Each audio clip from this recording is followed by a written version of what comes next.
$100,000 challenge blown. As you guys can see, it is what it is. Like I said, I'm gonna be transparent with you guys. I'm gonna show you guys the blown account.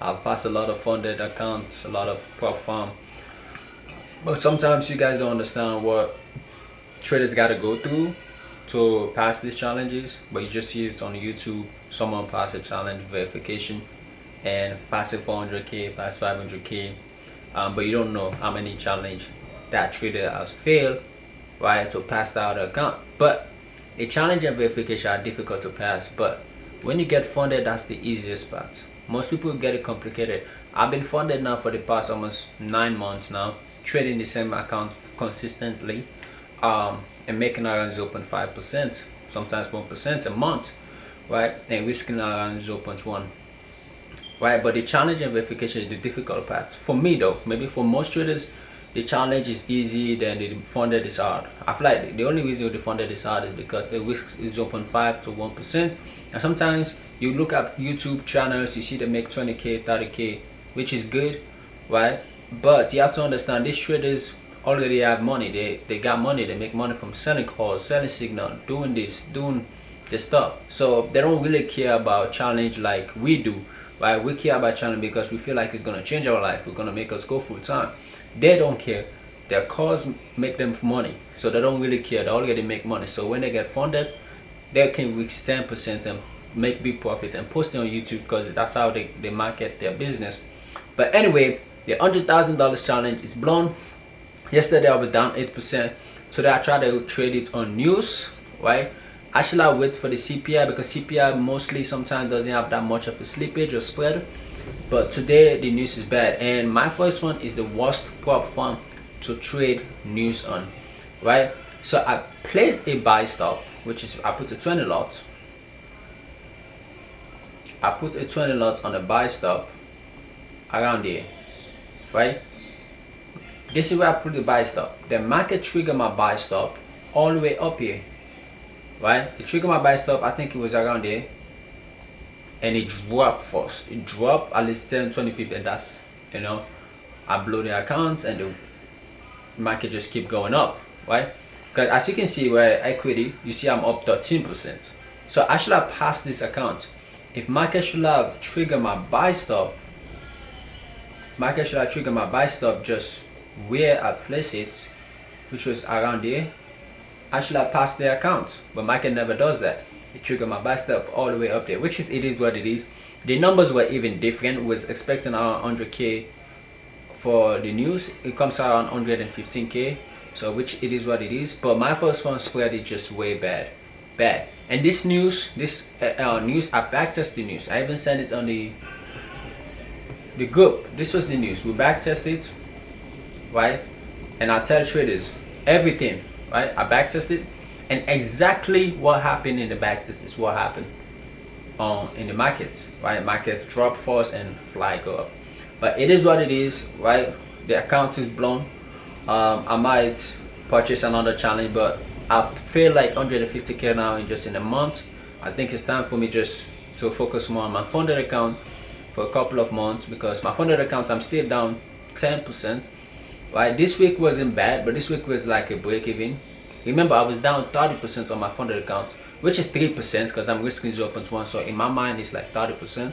So anytime I say 30%, I mean 3%.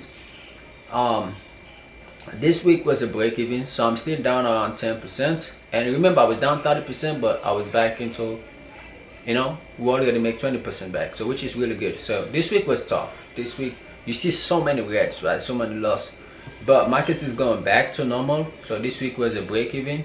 So I hope next week is good, so we can be back to break even, back to profit, because I want to be back into profit. And this month I did not even withdraw my profit. I withdraw a little bit because the first month, right, the first week I withdraw all my profits. And if I should have known, I should have never withdraw all my profits, because these 3 weeks just destroy me, put me down around 3%, which is 30%, and I make some back, and now I'm down 10%. It is what it is on my funded account, so I have to focus more on my funded account. And the next time we'll purchase a challenge, maybe try one of my other strategy, because I have 3 strategy.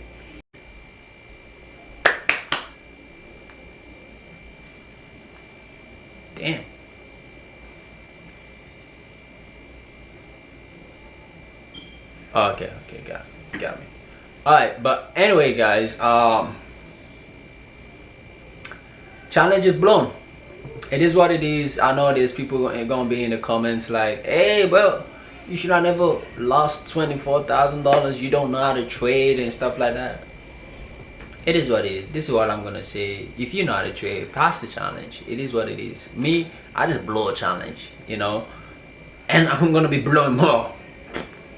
And last thing I want to say is the reason why I was having a bad week doing New York section, right? Because market was consolidating, right? The pair was consolidating. So let's jump into New York section. Let me just show you guys that real quick.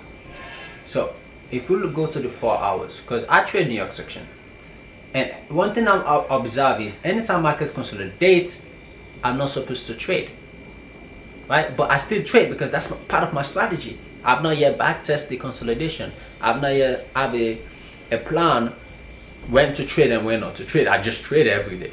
You know, I cannot just stop, right? Because let's say the next day it's a profitable day, even though market is in a consolidation. Maybe the next day is a profitable day. It doesn't really matter. But the reason why I was having a really tough time doing New York section, I was just losing trades, was because market was in a consolidation. Right, market was in a consolidation. That's why I was just losing trades, right, on New York section. But it's cool because maybe next week I might purchase another challenge, because it looked like if market break this high, we might have a nice trend to the upside that will be really good for me to trade New York section, right? Because I have a 100K funded account that only trade on New York section. Then my 400K accounts I traded with my aggressive strategy, and that 100K I only is open to one, which is $100 a trade. But anyway, guys, if you like the video, please subscribe, punch the likes button. If you blow your channel and blow your verification, just know that it's okay. But the next time, just as you guys can see, I don't go crazy. The only rules I break, I don't break no rules basically. I follow my rules step by step, right, till I blow the account. The only thing is that my strategy can blow accounts real quick, can pass it real quick, and I like it because I don't want to take very long time, 30 days, 40 days just to pass a challenge. I'm gonna be 100% honest with you guys. I don't like taking that long passing a challenge. I like to freaking pass a challenge, be done with it, move to the verification. Verification can take me around 30 days, 40 days, because it's like one step getting funded. But challenge, I really do not care. But anyway, and the funded trader, they releasing a one-step evaluation that's coming out, which is, I like it. I might do a review about it, but the one thing I don't like is the 6% drawdown. It's really too tight, but it is what it is. But anyway, guys, please subscribe, punch the likes button, and peace out.